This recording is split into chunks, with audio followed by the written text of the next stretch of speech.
بسم اللہ الرحمن الرحیم۔ الصلاۃ والسلام علیک یا رسول اللہ وعلی آلک واصحابک یا نور اللہ۔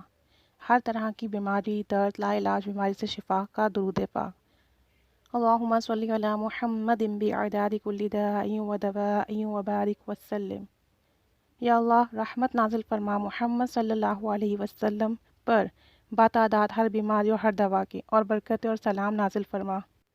کسی بھی قسم کے درد اور مرض کے لیے مریض پر یہ درود شریف اس طرح دم کریں کہ اول آخر 3 بار یہ درود پاک پڑھیں، اور درمیان میں 7 بار سورہ فاتحہ بما بسم اللہ پڑھیں۔ یعنی جب بھی سورہ فاتحہ پڑھیں گے اس سے پہلے بسم اللہ پڑھیں گے، اور پھر اس کے بعد 3 مرتبہ سورہ اخلاص پڑھیں گے بسم اللہ کے ساتھ۔ ہر بار سورہ اخلاص بسم اللہ کے ساتھ پڑھنا ہے، اور اس کا ثواب حضرت علامہ مخدوم ہاشم سندھی رحمۃ اللہ علیہ کو اصال ثواب کرنے کے بعد جو مریض ہے اس پر دم کریں، پانی پر دم کریں، تو انشاءاللہ مریض کو ہر بیماری سے شفا ملے گی۔ اگر مریض لا علاج قرار دے دیا گیا یا کسی سخت بیماری میں مبتلا ہو کہ دوائیوں سے، علاج سے شفا نہ ہو رہی ہو، تو اس درود شریف کو اول و آخر 100 مرتبہ پڑھیے، اور درمیان میں یہی عمل کیجیے۔ اس کے علاوہ اگر کینسر یا شوگر کے امراض ہیں تو اس میں یہ نہایت ہی اکثیر ہے۔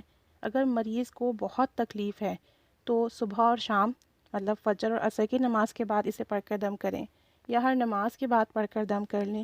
یا اگر بہت ہی زیادہ تکلیف میں مبتلا ہیں تو پھر تھوڑی دیر کے بعد، یعنی 1 گھنٹے کے وقفے کے بعد دم کرتے رہیں، پڑھ کے پانی پہ دم کر کے پورا دن یہی پانی استعمال کرائیں۔ اللہ عز و جل سے دعا ہے کہ وہ تمام بیماروں کو شفائے کاملہ نصیب فرمائے، درود پاک کی برکت عطا فرمائے۔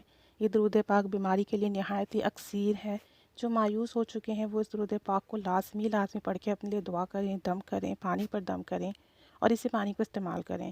باحوالہ 144 درود شریف کی کتاب سریۃ الوصول۔